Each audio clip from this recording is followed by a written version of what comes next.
भंडारदऱ्यामध्ये काजवा महोत्सव पाहायचा प्लॅन करत आहात, पण फक्त काजवे पाहून परत यायचं की त्याच्यासोबत भंडारदऱ्याच्या आसपासची काही अप्रतिम ठिकाणेसुद्धा एक्सप्लोअर करायची आहेत. या ट्रिपमध्ये आम्ही बॅकवॉटरला अगदी काठावर असलेले सुंदर कॅम्पमध्ये राहिलो. याचसोबत आम्ही भेट दिली हजारो वर्ष जुन्या अमृतेश्वर मंदिराला आणि महाराष्ट्राच्या ग्रँड कॅनियन म्हणून ओळखल्या जाणाऱ्या संदन व्हॅलीला. तर भंडारदऱ्याची ही ट्रिप कशी प्लॅन करायची, कुठे राहायचं, काय पाहायचं आणि आमचा अनुभव कसा होता हे जाणून घेण्यासाठी हा व्हिडिओ शेवटपर्यंत नक्की बघा. नमस्कार मित्रांनो, तो आज आलो आहे आम्ही भंडारदरामध्ये फायरफाईल्स फेस्टिवल बघण्यासाठी. भंडारदरा मेपासून ते जूनपर्यंत फायरफाईल्स फेस्टिवलसाठी खूप गाजलेला स्पॉट आहे. तर हे पण मी इंस्टाग्रामला बघून किंवा यूट्यूबवर बघून आलो होतो. तर ॲक्च्युअल अनुभव घेण्यासाठी मी भंडारदरामध्ये आलो होतो. तर भंडारदरामध्ये येण्यासाठी आपल्याकडे भरपूर सारे ऑप्शन असतात. मे बी तुम्ही स्वतःचे व्हेकल पण घेऊन येऊ शकता आणि इथं स्टे बुक करू शकता, किंवा डायरेक्टली तुम्ही एखादं कॅम्पेनिंगची साईट असते, कॅम्पेनिंग जे कंपनी असते त्यांच्याकडून तुम्ही बुकिंग करून तुम्ही डायरेक्टली येऊ शकता. तर त्याच्यामध्ये आम्ही ज्या कंपनीकडून बुकिंग केलं त्यांचं नाव होतं ऑफ द मॅप. त्यांचं डिस्क्रिप्शन, त्यांचा कॉन्टॅक्ट नंबर आणि त्यांची सगळी माहिती मी तुम्हाला डिस्क्रिप्शनमध्ये देईन. त्यांचे चार्जेस होते 2,300 रुपये पर पर्सन. आता ते 2,300 रुपयामध्ये काय काय तुम्हाला भेटतं, तर 2,300 रुपयामध्ये तुम्हाला पुणे टू पुणे ट्रॅव्हल्स, म्हणजे बस नॉन AC बस आहे आपली 16 सीटर. त्याच्यामध्ये तुम्हाला पूर्ण ट्रॅव्हल भेटते पुणे टू पुणे किंवा मुंबई टू मुंबई. त्यानंतर आल्यानंतर 4 वाजता तुम्हाला एक नाश्ता भेटतो, मॅगी. मला मस्तपैकी बार्बेक्यूवर पनीरची भाजी, जर तुम्ही व्हेज खात असाल किंवा नॉनव्हेज खात असाल तर तुम्हाला चिकनचे बार्बेक्यू वगैरे भेटतो. आता हा जो केशव आहे तो actually of the map through आम्हाला गाईड त्यांनी केलेलं आहे, त्यांच्या थ्रू आम्ही बुकिंग केलेली आहे. तर त्याची सर्विस खूप भारी होती. आणि तुम्हाला सांगतो, आम्हाला त्यांनी जी साईट दाखवली फायरफाईलसाठी खूप भारी साईट होती आणि तिथं इतके सारे आम्हाला काजवे दिसले, खूप सारे. आणि ते तुम्हाला ॲक्च्युली व्हिडिओमध्ये दाखवण्यापेक्षा तुम्ही जर अनुभवले ॲक्च्युली इथं येऊन तर खूप भारी वाटेल तुम्हाला. आणि आमची जी कॅम्प साईट होती ना, तुम्हाला खरं सांगतो ही कॅम्प साईट इतकी भारी होती की डायरेक्टली आम्हाला भंडारदरा इतक्या जवळ होता की आम्ही लहान मुलांना घेऊन त्या भंडारदऱ्यामध्ये खूप एन्जॉय केला जाऊन पाण्यामध्ये. आणि बाकीच्या मी साईट पाहिल्या तर त्या साईट्स खूप लांब होत्या भंडारदऱ्यापासून. तर ह्यांची साईट खूप भारी आहे आणि ह्यांनी जे आम्हाला फॅसिलिटी दिली ती पण खूप भारी होती. आणि तुम्ही आत्ता बघू शकता बॅक साईडला माझी पूर्ण कॅम्प साईड आहे. हे आम्ही कॅम्प रात्री राहिलो होतो या कॅम्पमध्ये. आणि आता डे 1ला आम्ही फाईल पाहिले, खूप साऱ्या गेम्स खेळल्या. आता डे 2 चालू झाला आहे सकाळी. तर डे 2मध्ये आम्ही आता संदन व्हॅलीला जाणार आहे. त्यानंतर आपण अमृतेश्वर मंदिर पण करणार आहे. ते केल्यानंतर परत आपल्याला ते पुण्यामध्ये सोडणार आहे. तर अशा प्रकारचं पूर्ण पॅकेज त्यांचं 2,300 ते 2,500 रुपयामध्ये व्हॅरी होतं. तुम्ही त्यांना विचारू शकता, त्यांचा कॉन्टॅक्ट नंबर वगैरे सगळं डिस्क्रिप्शन बॉक्समध्ये दिलेलं आहे. तुम्हाला आता मी फाईल जे पाहिलं होतं त्याचा ॲक्च्युअली व्हिडिओ दाखवतो. खूप भारी व्हिडिओ आहे आणि मी तुम्हाला रिकमेंड करीन त्या व्हिडिओ बघण्यापेक्षा तुम्ही एकदा तरी आयुष्यात ते बघायला पाहिजे. कारण इतके सारे झाडे, इतके सारे जंगलामध्ये तुम्हाला असं वाटतं की बारीक बारीक दिवे लावलेत. आणि मला हे वाटलं नव्हतं की भारी असेल, कारण इंस्टाग्रामवर काही जण फालतू सांगतात. पण ॲक्च्युअल ज्यावेळेस आलो मी त्यावेळेस ते अनुभवलं, खूप भारी होता. एकदा तरी तुम्ही व्हिजिट करायला पाहिजे. ह्यानंतर आम्ही संदन व्हॅलीला गेल्यानंतर संदन व्हॅलीचा पण तुम्हाला पूर्ण माहिती देईनच.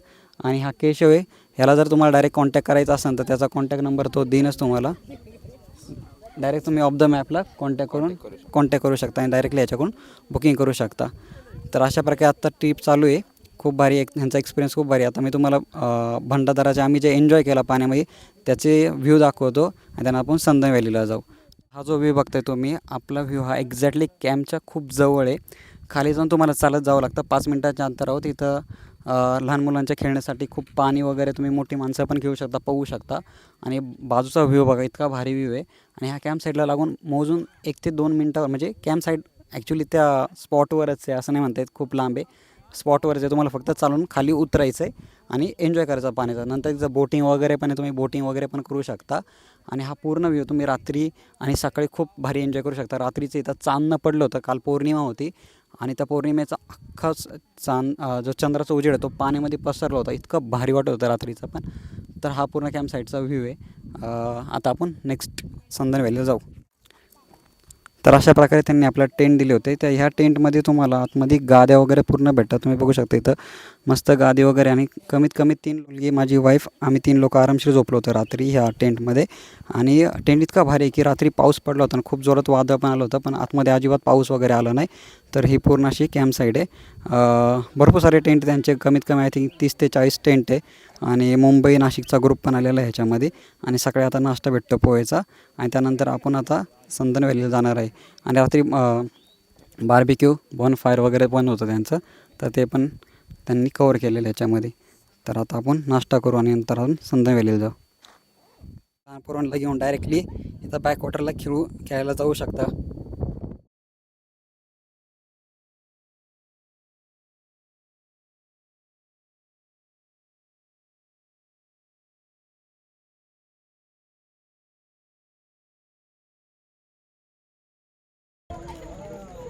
नमस्कार मित्रांनो, तर चाललो आहे आता आम्ही रात्रीचे काजवे बघायला. इथं बघू शकता इतकी गर्दी आहे भंडारदरामध्ये. आता रात्री काजवे बघायला चाललो आहे आम्ही. बघू किती काजवे वगैरे दिसत आहेत आपल्याला. माझा चेहरा वगैरे तुम्हाला दिसत नसेल. कौसुबाई शिखराच्या एंट्रीद्वारच्या आम्ही इथून चाललो आहे. जास्त दिसतं चंद्र गेला ना कमध्ये बघा सारखा जातोय त्यामुळे जास्त दिसतं. भारी इथं भारी आहे.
पुढच्या भागात आपण पाहणार आहोत